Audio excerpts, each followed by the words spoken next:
안녕하세요, 미샤입니다.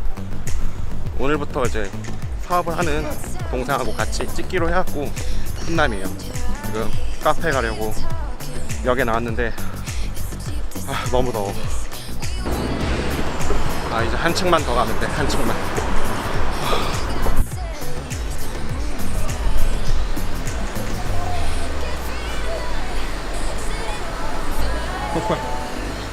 예, 형!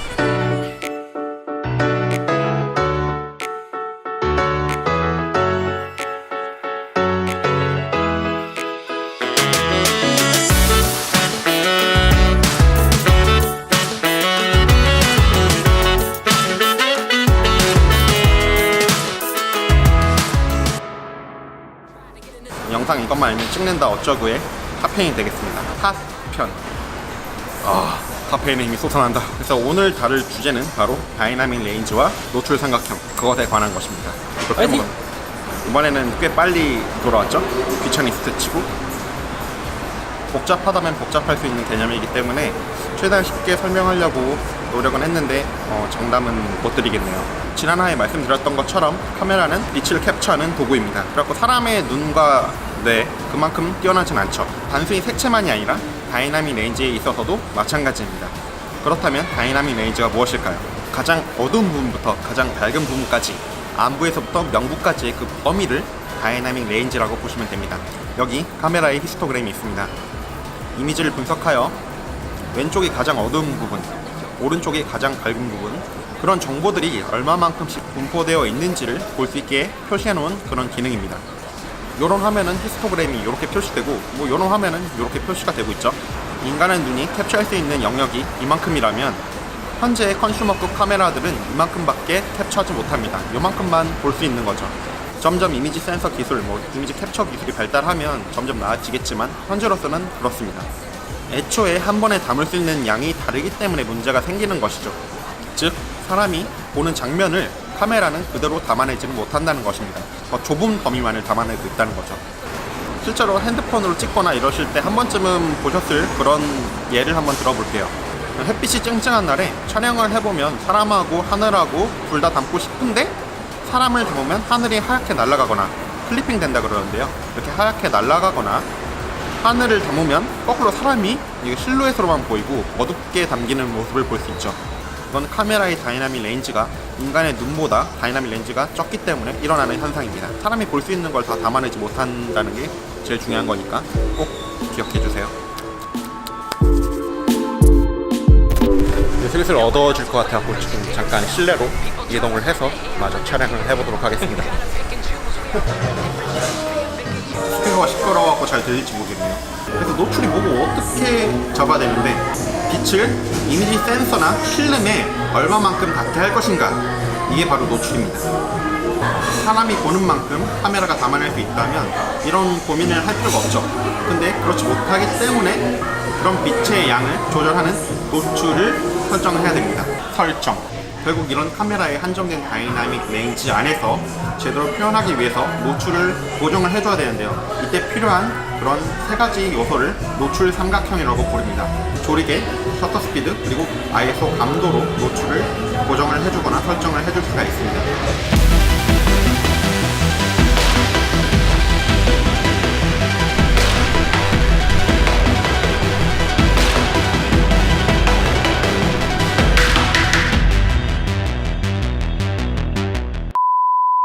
조리개는 렌즈에 들어오는 빛의 양을 조절하는 그런 기능인데요. 조리개를 조인다, 푼다, 이런 거는 이제 렌즈 자체에 들어오는 빛의 양을 구멍을 줄이거나 키워서 이제 조절한다고 보시면 되겠습니다. 조리개를 최대로 열면 열수록 한 번에 들어오는 양은 많겠죠? 이제 조리개 값은 F나 TA 스탑으로 표시가 되는데, 이제 F 값은 이론적인 값이고 T 스탑은 이제 실측 값입니다. 어쨌든 이거에 대해서 수식까지 알면 머리가 아프니까 이 값이 낮을수록 조리개를 개방하는 것이고, F 값 뒤에 붙은 조리개 값 숫자가 높을수록 조리개를 조여서 구멍을 쬐끄맣게 만든다는 것입니다. 빛의 양을 줄이는 거죠. 다음으로는 셔터 스피드입니다. 셔터 스피드, 셔터는 아시죠? 이미지 센서 앞에 있는 그런 장막이라고 해야 되나? 착각하고 이제 닫히고 열리고 할 때 그걸 셔터라 그러는데요. 이미지 센서 앞에서 찰칵하고 닫아서 빛이 떨어지는 시간을 조절합니다. 몇 분의 1초라는 단위를 쓰는 게 이런 이유입니다. 몇 분의 1초 동안은 빛을 들여보내고 셔터를 닫는 거죠. 몇 분의 1 이렇게 표시하는 그 분모값이 크면 클수록 셔터를 좀 더 빠르게 닫았다 열었다 이렇게 한다는 뜻입니다. 세 번째로는 ISO 감도. ISO라고 보통 부르는 이 ISO에 대해서 알아보도록 하겠습니다. 감도를 가지각색으로 표현을 했었는데요.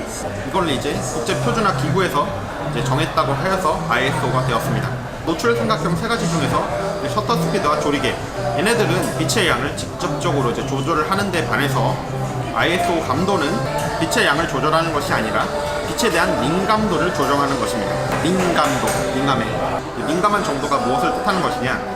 이미지 센서가 이제 빛을 받아들일 때 얼마만큼 민감하게 반응할 것인가를 나타내는 것입니다.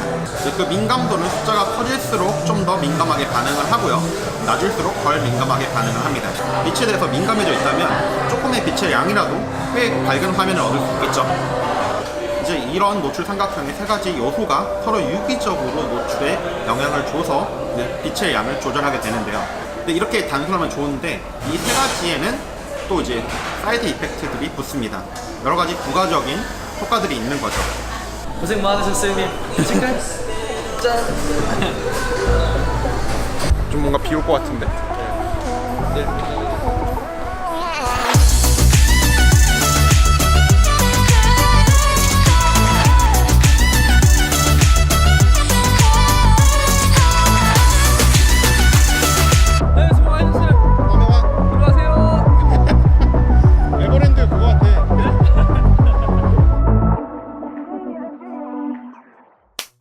원래 어저께 마무리를 다 지으려고 했는데 어머니가 손주들 보고 싶다고 하셔갖고 하루 지나고 마저 찍고 있습니다.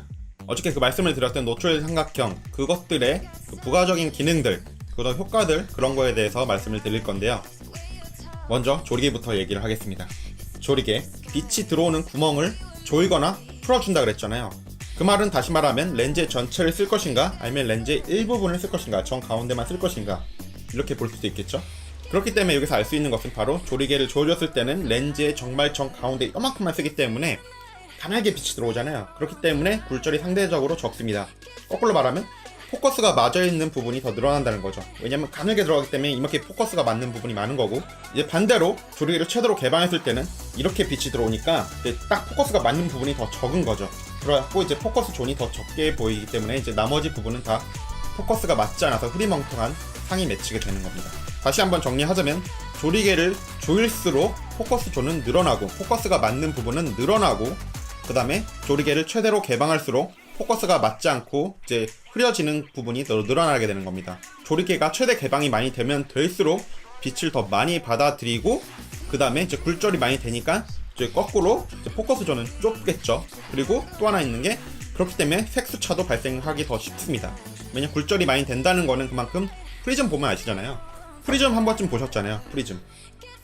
프리즘에서 이제 굴절을 시키는 그런 분광 실험 이런 거 한 번씩 해보셨을 거예요. 이렇게 굴절이 많이 일어나면 일어날수록 이제 색깔이 분리가 되기 때문에 색수차라는 그런 사이드 이펙트도 따라오겠습니다. 조리개가 너무 길었네. 그 다음으로 이제 말씀드릴 거는 셔터 스피드입니다. 셔터 스피드의 부가적인 특성은 잔상, 즉 모션 블러와 관련이 있습니다. 여기서 잠깐 셔터 스피드가 중요한 게 있다면 프레임 레이트와 조금 관련이 있는데요. 프레임 레이트 곱하기 2 한 것분의 1, 그 정도의 셔터 스피드가 그 일반 인간이 보는 눈의 잔상과 비슷한 정도의 모션 블러를 일으킵니다. 예를 들면 24프레임이면 40분의 1초의 셔터 스피드를 가진다면 인간이 보는 모션 블러랑 비슷한 효과를 낼 수 있는 거죠. 하지만 소비자가 보통 사용할 수 있는 카메라에는 48분의 1의 셔터 스피드는 없기 때문에 50분의 1의 셔터 스피드를 사용해 주시면 되겠습니다. 지금 보시는 화면에서처럼 180도 셔터룰을 지킨 셔터 스피드에 비해서 느린 셔터 스피드는 더 많은 모션 블러 효과를, 빠른 셔터 스피드는 사진처럼 한 장 한 장이 선명하게 보임을 알 수 있습니다. 그래서 타임랩스 찍을 때 움직임을 좀 더 주거나, 아니면 이제 야간에 찍을 때 장노출 사진 찍거나 뭐 이럴 때 셔터 스피드를 느리게 가져가는, 그러니까 분모값이 크게 가져가는 그런 세팅을 하는 이유는 바로 이런 데서 기인하는 것입니다. 자, 이제 노출 삼각형에서 마지막인 ISO 감도에서의 사이드 이펙트에 대해서 알아보도록 할게요. ISO 감도는 이전에 말씀드렸듯이 이미지 센서의 그 민감도를 올리는 그 사람 몸이 몸살 걸린 것과 같은 그렇게 민감하게 만드는 그런 효과를 가져오기 때문에 적은 빛으로도 좀 더 밝은 화면을 얻을 수는 있지만 그 민감도가 올라갔다, 사람 몸이 몸살이 걸렸다. 몸살이 걸리면 어떻게 되나요? 몸살이 걸렸을 경우 살짝 스치는, 간지럽히는 이런 그런 피부가 닿는 그런 느낌이어도 이것이 쓰라리거나 아프다고 느낄 수 있는 것이죠. 이거를 이미지 센서에 그대로 가져와서 적용을 해본다면 바로 이제 컬러나 그 다음 빛의 밝음과 어두운 정도를 그거를 오판단할 수 있는 경우의 수가 있다는 것입니다. 이렇게 오판단된 것들을 노이즈라고 하는데요. 원래는 ISO 감도를 더 높이지 않았을 때도 노이즈는 분명히 존재를 하고 일정량 있지만 그것이 이제 ISO 감도를 높였을 경우는 더 두드러지게 나타나게 되는 것입니다. 이렇게 노이즈가 늘어난다는 사실은 어두운 곳에서 핸드폰 카메라로 찍어 보셨거나 그랬다면 이제 한 번쯤 경험해 보셨기 때문에 바로 와닿으실 거예요. ISO 감도를 높이면 높일수록 노이즈가 증가한다. 다이나믹 레인지는 줄고 택 정확도도 떨어지게 된다. 하지만 그럼에도 불구하고 어느 정도까지 빛을 확보를 못하는 그런 상황이다 하면 ISO 감도를 어쩔 수 없이 높일 수밖에 없겠죠. 원래 노출 잡는 것도 설명을 하고 싶었는데 노출을 잡을 때 필요한 보조 지표들이나 아니면 여러가지 상황들에 따른 다른 노출법 이런 거에 대해서 조금 설명할 것이 있어서 분량 조절 실패라면 분량 조절 실패고 여기서 이제 카메라를 다루는 법에 대해서는 말씀을 드렸다면 드렸다고 할 수 있겠네요. 노출 잡는 편에 대해서는 이제 픽처 프로파일별로 픽처 스타일별로 하나하나 말씀을 드리는 쪽으로 가는 게 맞을 것 같습니다.